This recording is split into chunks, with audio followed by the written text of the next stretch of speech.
കീർത്തി സുരേഷിന്റെ വിവാഹ ചടങ്ങിൽ തൃഷയ്ക്കൊപ്പം പങ്കെടുത്തതിന് നടൻ വിജയ്ക്കെതിരെ സൈബർ ആക്രമണം.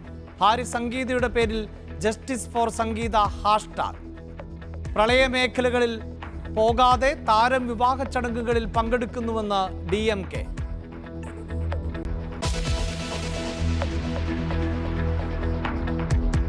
പ്രതിപക്ഷ വിമർശനങ്ങൾക്ക് പ്രധാനമന്ത്രിയുടെ മറുപടി എന്ത്? ഭരണഘടനാ ചർച്ചയിൽ പ്രധാനമന്ത്രി ഇന്ന് ലോക്സഭയിൽ മറുപടി പറയും. ഒരു രാജ്യം ഒരു തെരഞ്ഞെടുപ്പ് ബിൽ തിങ്കളാഴ്ച ലോക്സഭയിൽ അവതരിപ്പിക്കും. പ്രധാനമന്ത്രി വിളിച്ച ചീഫ് സെക്രട്ടറിമാരുടെ യോഗവും ഇന്ന്.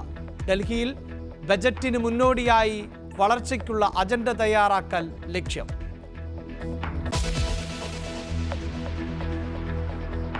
കർഷകരുടെ ദില്ലി ചലോ മാർച്ച് പുനരാരംഭിക്കുന്നു.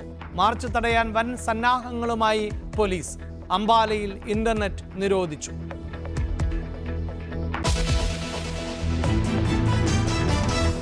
News 18 exclusive. CPIM-നോട് ഉടക്കിയ PV അൻവർ കോൺഗ്രസിലേക്ക്. ഡൽഹിയിൽ KC വേണുഗോപാലുമായി ചർച്ച നടത്തി. കൂടിക്കാഴ്ച രമേശ് ചെന്നിത്തലയുടെ സാന്നിധ്യത്തിൽ. നീക്കം സംസ്ഥാന നേതൃത്വത്തിന്റെ അറിവില്ലാതെ. നാല് കുട്ടികളുടെ ജീവൻ പൊലിഞ്ഞ പാലക്കാട് ഇന്ന് വിദഗ്ധ പരിശോധന. കളക്ടറും പോലീസും ദേശീയപാത ഉദ്യോഗസ്ഥരും പങ്കെടുക്കും.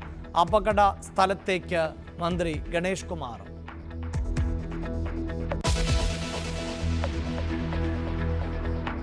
കോയമ്പത്തൂർ മധുക്കരയിൽ അപകടത്തിൽ മരിച്ച മലയാളികളുടെ മൃതദേഹങ്ങൾ നാട്ടിലെത്തിച്ചു. മരിച്ച ആരോണിന്റെ പിതാവ് നാട്ടിലെത്തിയ ശേഷം സംസ്കാരം.